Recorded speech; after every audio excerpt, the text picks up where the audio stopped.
jelas melanggar, jelas mengakibatkan kerugian. Terutama juga hakim-hakim yang vonisnya jangan terlalu ringan lah. Merampok triliunan, kalau triliunan, ratusan triliun.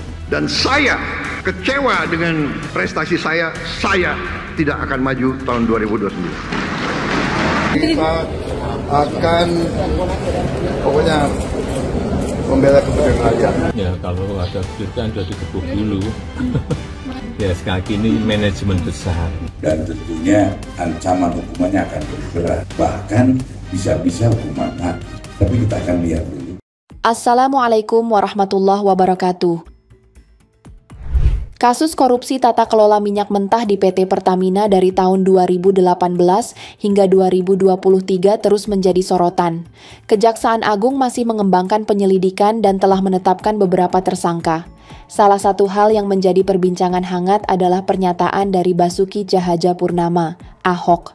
Menurutnya, ada kemungkinan keterlibatan Badan Pemeriksa Keuangan (BPK) dalam kasus ini, yang berpotensi memperluas skandal lebih jauh dari yang sudah terungkap. Ahok menyebut bahwa tidak hanya oknum dari Pertamina Patraniaga yang terlibat, tetapi juga pihak-pihak lain yang perlu diusut lebih dalam. Ini ada tangan yang berkuasa ikut main kalau menurut saya gitu loh, di Republik ini. Ini bisa jadi lebar kemana-mana kasusnya kalau dibongkar. Saya senang banget ini. Ya. Saya boleh keluar dari sini, tapi catatan yang saya punya, kalau rezim betul-betul mau membereskan negeri ini dari korupsi di migas dan Pertamina, saya berani jamin saya dengan data ini akan penjarakan kalian semua. Kasus ini melibatkan berbagai entitas di dalam subholding Pertamina, anak perusahaan, serta kontraktor kerjasama. Simon Aloysius Mantiri, perwakilan PT Pertamina, telah meminta maaf atas keterlibatan sejumlah pejabatnya dalam skandal ini. Kronologi kasus ini berawal dari regulasi yang mewajibkan pemenuhan minyak mentah dalam negeri sebelum mempertimbangkan impor. Namun, dalam praktiknya, terjadi manipulasi di mana pasokan minyak dari dalam negeri sengaja tidak terserap sepenuhnya. Beberapa pejabat kunci di Pertamina diduga melakukan pengondisian dalam rapat optimalisasi hilir agar produksi kilang dalam negeri menurun. Akibatnya, pasokan minyak mentah domestik diekspor, sementara kebutuhan dalam negeri dipenuhi melalui impor yang telah diatur dengan harga tinggi. Salah satu skema yang ditemukan dalam penyelidikan adalah pembelian bahan bakar RON 90 atau Pertalite yang kemudian diblending di depo agar bisa dijual sebagai RON 92. Proses blending ini dilakukan di fasilitas PT Orbit Terminal Merak, milik Muhammad KRY Adrianto Riza, anak dari pengusaha minyak Halid. Selain itu, terjadi markup harga impor minyak mentah hingga 15% yang melibatkan Direktur Utama PT Pertamina International Shipping, Nanda, serta komisaris dan petinggi perusahaan lainnya. Upaya ini dilakukan agar mereka bisa meraup keuntungan besar dari transaksi yang direkayasa. Seiring dengan berjalannya penyelidikan, beberapa pejabat telah ditangkap, termasuk Mayah Kusmaya, Direktur Pemasaran Pusat dan Niaga, serta Edward Korn, VP Trading Operation Pertamina Patraniaga. Modus korupsi yang dilakukan sebenarnya bukan hal baru. Skema seperti markup harga, suap, dan penyalahgunaan wewenang sudah sering terjadi dalam berbagai proyek sebelumnya.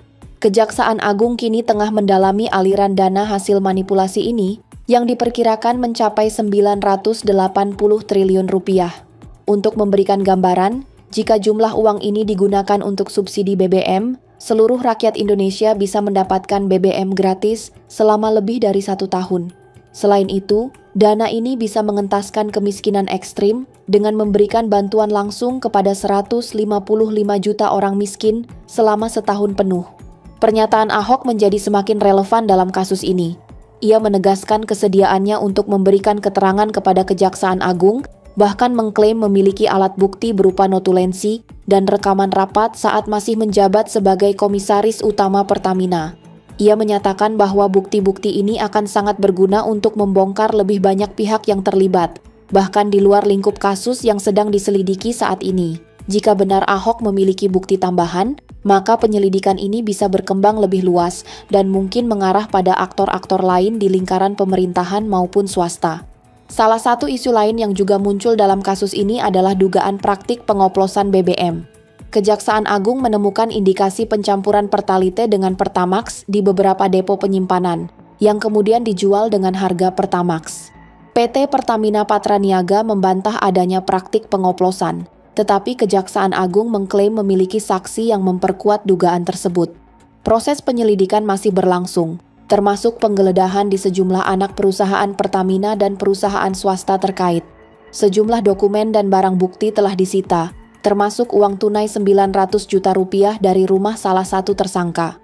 Di sisi lain, skandal ini telah memicu ketidakpercayaan publik terhadap Pertamina. Di media sosial, muncul gerakan untuk beralih ke SPBU swasta seperti Shell dan BP. Meskipun SPBU swasta mengalami lonjakan permintaan, mereka menghadapi kendala regulasi dan perizinan yang lambat dari Kementerian ESDM yang dinilai menghambat persaingan di sektor ini. Pemerintah, termasuk Presiden Prabowo dan Mahfud MD, berjanji untuk membersihkan Pertamina dari praktik korupsi. Mahfud MD bahkan mengapresiasi langkah Kejaksaan Agung dalam mengusut kasus ini. Sementara itu, Menteri BUMN Erick Thohir menyatakan akan melakukan review total terhadap Pertamina untuk memastikan adanya perbaikan.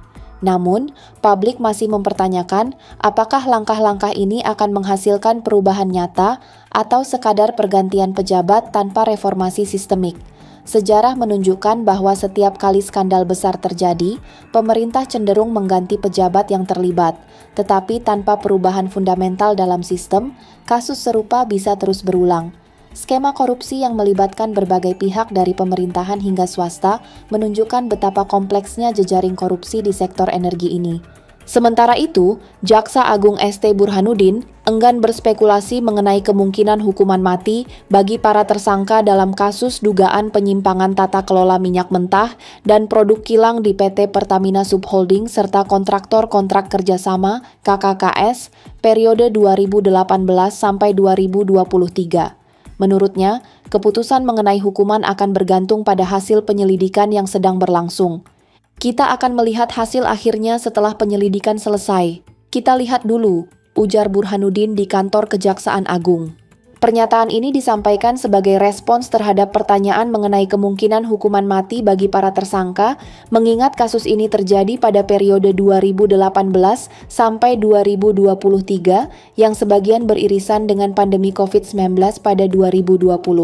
Dalam hukum Indonesia, Pasal 2 Ayat 2 Undang-Undang Pemberantasan Tindak Pidana Korupsi UU Tipikor menyatakan bahwa hukuman mati dapat dijatuhkan dalam kasus korupsi yang dilakukan ketika negara dalam keadaan bahaya saat terjadi bencana alam nasional sebagai tindak pidana korupsi yang berulang atau saat negara mengalami krisis ekonomi dan moneter.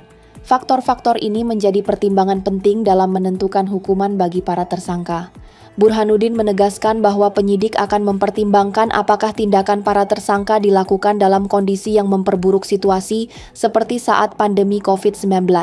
Kalau ada faktor yang memberatkan dalam situasi seperti COVID-19, tentu ancaman hukumannya akan lebih berat. Dalam kondisi seperti itu, bisa-bisa sampai hukuman mati. Tapi kita tunggu hasil penyelidikan dulu, tambahnya. Kejaksaan Agung telah menetapkan 9 orang sebagai tersangka dalam kasus ini. 6 diantaranya merupakan petinggi di anak usaha Pertamina, yakni Rifa Siahaan, Direktur Utama PT Pertamina Patraniaga, Yoki Firnandi, Direktur Utama PT Pertamina International Shipping, Sani Dinar Saifuddin, Direktur Feedstock and Product Optimization PT Kilang Pertamina International, Agus Purwono, VP Feedstock Management, PT Kilang Pertamina International, Maya Kusmaya, Direktur Pemasaran Pusat dan Niaga PT Pertamina Patraniaga, Edward Korn, VP Trading Operation, PT Pertamina Patraniaga. Selain itu, ada 3 broker yang juga ditetapkan sebagai tersangka, yaitu Muhammad Keri Adrianto Riza, Beneficial Owner PT Navigator Katulistiwa, Dimas Werhaspati, Komisaris PT Navigator Katulistiwa dan Komisaris PT Jenggala Maritim, Gading Ramadan Joedo, Komisaris PT Jenggala Maritim dan Direktur Utama PT Orbit Terminal Merak. Dugaan kerugian negara akibat kasus ini ditaksir mencapai 193,7 triliun rupiah. Para tersangka dijerat dengan Pasal 2 Ayat 1 atau Pasal 3 Jo, Pasal 18 Undang-Undang Republik Indonesia, Nomor 31, Tahun 1999 yang telah diubah dengan Undang-Undang Nomor 20 Tahun 2001 tentang pemberantasan tindak pidana korupsi, serta pasal 55 ayat 1 ke-YUKSI KUHP. Kasus ini masih dalam tahap penyelidikan, dan keputusan akhir mengenai hukuman akan ditentukan setelah seluruh fakta terungkap. Kejaksaan Agung berkomitmen untuk menegakkan hukum seadil-adilnya, sesuai dengan ketentuan yang berlaku.